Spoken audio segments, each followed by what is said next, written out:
Welcome to another episode of Haunted and Historic Australia. This episode of Criminals, Cutthroats and Convicts is our first Bushranger. The name Bushranger was given to convict men who had absconded from the colony in the late 1700s and early 1800s in Australia. The name Bushranger came about as they were in the range of the bush. Later on in the 1820s, the name Bushranger was used to describe those who were holding up mail carts and robbing coaches along the highways. Similar then to the English term highwayman, who used the highways to stop carts and coaches also.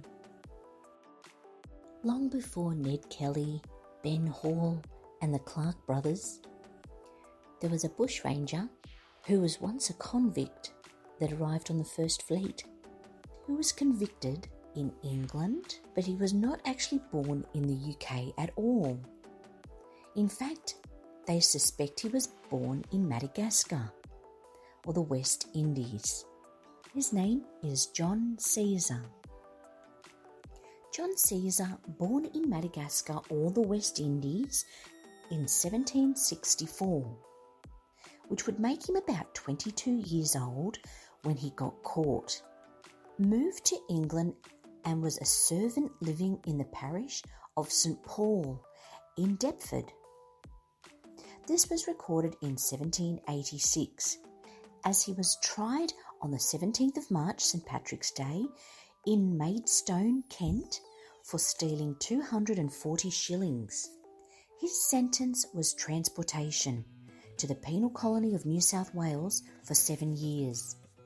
Once receiving his sentence of 7 years, he was placed on the Thames into one of the hulks called Ceres, until it was time for him to board the Alexander to make his way to Botany Bay. And we know from previous episodes that the ships all left in the First Fleet May 1787. It does specify that his occupation was listed as servant in England, but was later changed to a labourer. The name Caesar was given to him as it was common at the time to call slaves Caesar. The name may have also had something to do with a slave back in the mid-1700s who was a medical practitioner. He is known to be the first African American to have his medical findings appear in print. Apparently, he gained his freedom in exchange for revealing his knowledge of cures for poison and rattlesnake bites. So the name Caesar goes back even further than John Caesar. They believe that John may have fled to England to escape plantation slavery. This would have been around the time of the American Revolution, or the end of it, where they were no longer able to send convicts to America and had to then find somewhere else to send them, being Botany Bay, New South Wales, and the new colony.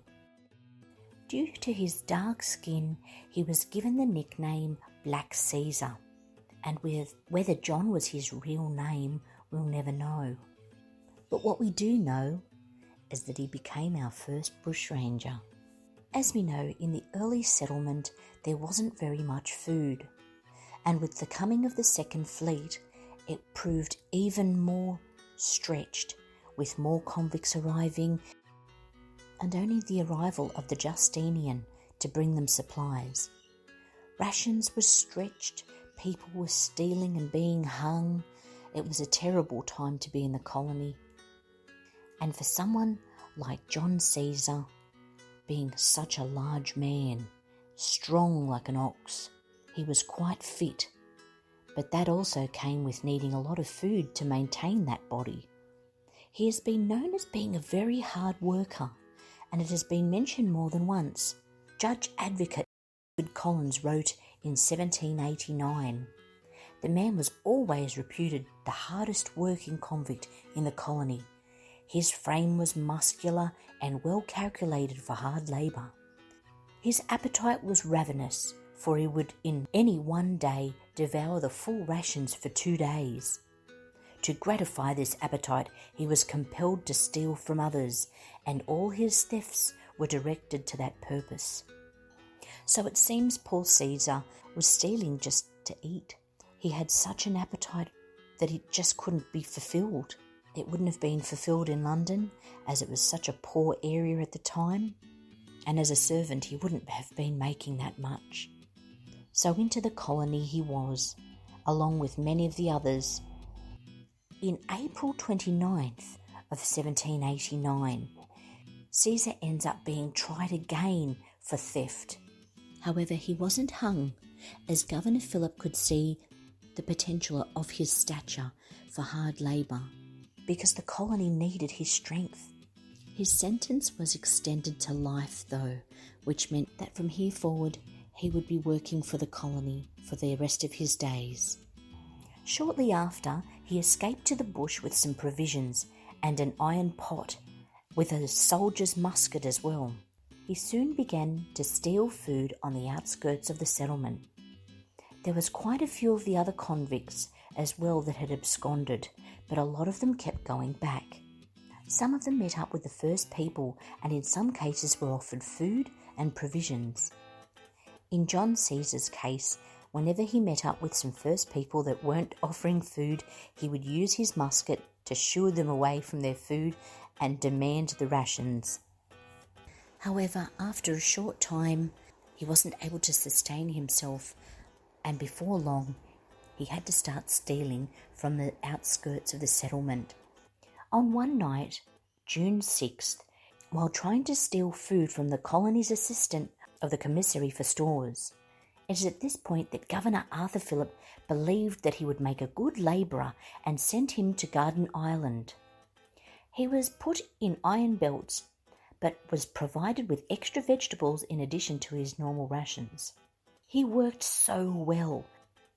On his best behaviour, Caesar in due course was allowed to work without the belts on.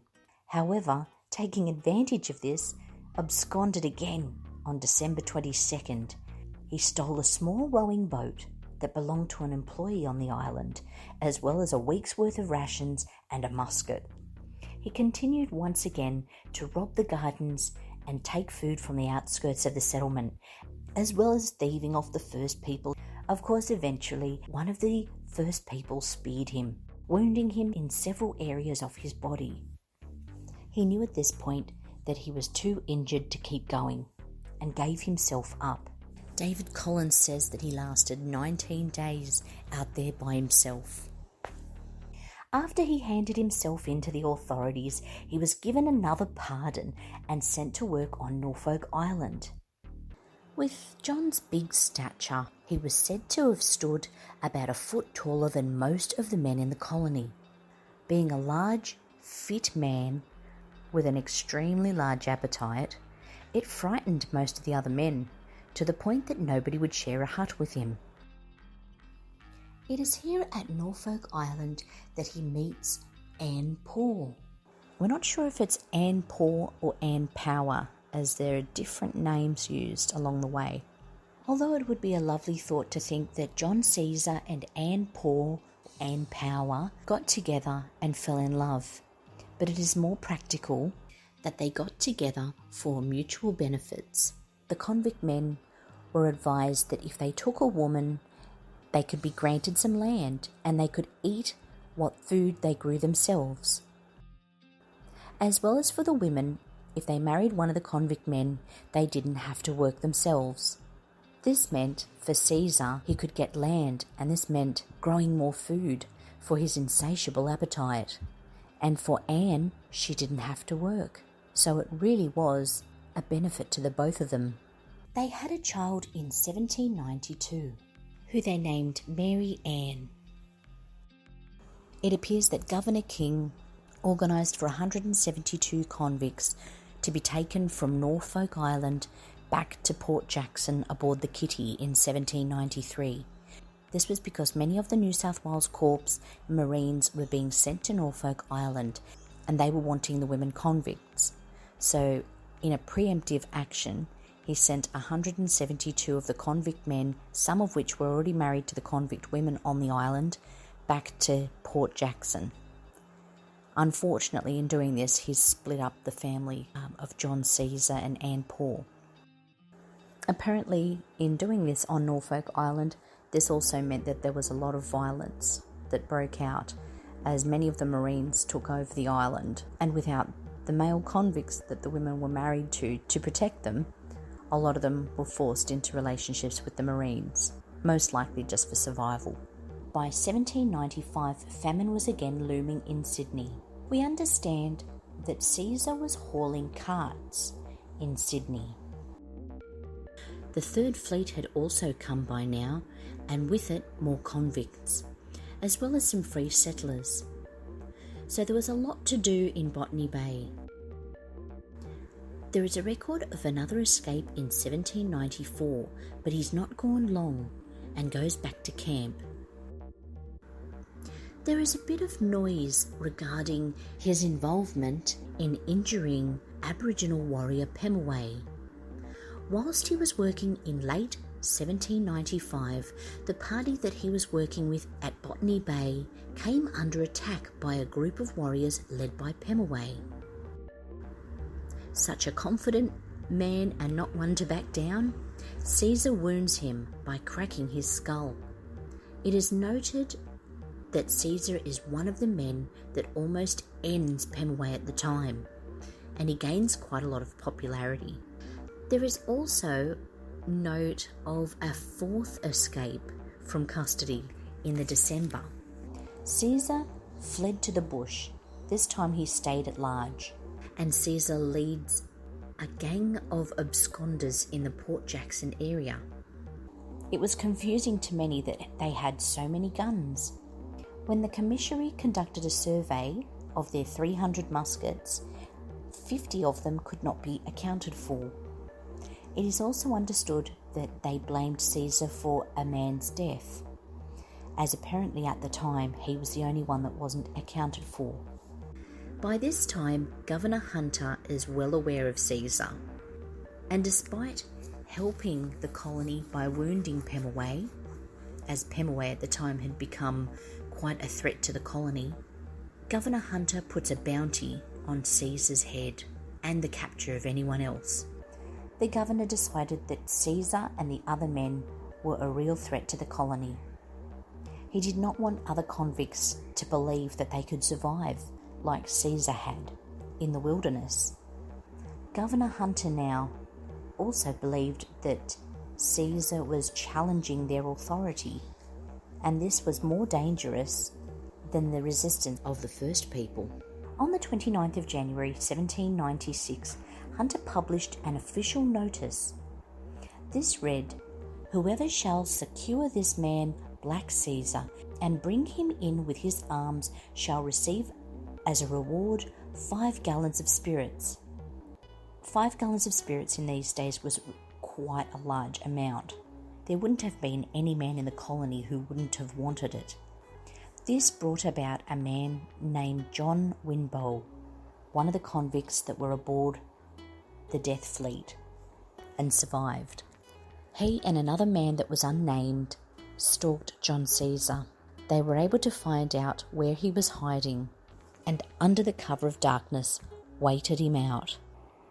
On 15th of February, Caesar was shot by John Winbow at Liberty Plains, which is now known in Sydney as Strathfield. He mortally wounded him. John Winbow and the other man with him carried his body to a nearby hut owned by Thomas Rose. This is where Caesar dies. It is said that it is between the Parramatta River and the Parramatta Road in Strathfield. It was such a waste, as he was such a strong man. Even David Collins, after Caesar had been shot and killed, says, "Thus ended a man who certainly during his life could never have been estimated at more than one remove above the brute, and who had given more trouble than any other convict in the settlement." I do believe that they did look on him fondly. Although he was quite a rebel, they did respect him. He worked very hard, and Although he gave them a lot of trouble, I do believe that they did sympathise with him, being such a large man with an insatiable appetite that just could not be sustained. It is even said that the amount of food that was allocated to him in a week could only sustain him for a few days. It is no wonder that he stole to survive, like so many other convicts at this time. As for Mary Ann, Caesar's daughter, she went on to be adopted, as John had left Anne and Mary Ann 12 months after she was born, and Anne died in 1796. Now that John Caesar and Anne Poor had both passed away, Mary Ann was adopted by a Mary Randall, who arrived also on the Lady Juliana. Mary Randall had married a William Fisher. They baptised Mary Ann in 1805 on Norfolk Island under the name Mary Ann Fisher Power. Mary Ann went on to have 2 children, a Rebecca born in 1807 and a Sarah born in 1809. It appears that Mary Ann, her 2 children, as well as Mary Randall and William Fisher, all boarded the Lady Nelson and were sent from Norfolk Island to Port Dalrymple on Van Diemen's Land, Tasmania. Like many of the other convicts that were based at Norfolk Island, when Governor Macquarie came into power, he decided that a new colony would be set up in Port Dalrymple. It appears that Mary Ann changed her name to Poor, but it was spelt P-O-O-R-E, as in one of the musters for the Port Dalrymple area in 1820 has the names of the children Rebecca Poor and Sarah Poor, aged 13 and 11. But for some reason, Mary Ann's does not appear on the muster. There is also a note that Anne Poor departed Hobart in 1818 for Port Jackson, which may be why she missed one of the musters, but her daughters were on them. There is another record of Mary being in employment of Major Andrew Giles, the commandant of Hobart. It may have been that Mary Ann travelled with Andrew Giles to visit his daughter and wife back in Port Jackson. She may have been a servant to them. It appears that Mary Ann met and married a George Greenway at Port Dalrymple. They also appear to travel on the Lady Nelson again to a new colony that is set up at Port Macquarie. We learn that Port Macquarie was explored by John Oxley, and he named the town in 1818 after Governor Lachlan Macquarie. It does appear that Francis Greenway was in the area of Port Macquarie at the time, helping with the infrastructure. It could be that George Greenway is actually Francis Greenway's brother, as Francis Greenway was once a convict also, before becoming one of the famous architects of the colonial time, even designing part of the government house at Parramatta that currently still stands. It would appear that they do settle in Port Macquarie, but not for a long time, when we find that George Greenway passes in 1825 and that Mary Ann also passes in October 1826. I believe that Mary Ann's daughters Rebecca and Sarah would have grown up and stayed in the Port Macquarie area. It is quite an interesting story, as was John Caesar's. Thank you for watching this episode of Criminals, Cutthroats and Convicts about John Black Caesar. We hope you enjoyed this episode. Stay tuned for our next episode, The Night's Watch, which should be out very shortly. Don't forget to like, share, subscribe, and hit that notification bell to make sure that you're aware when we're posting new episodes.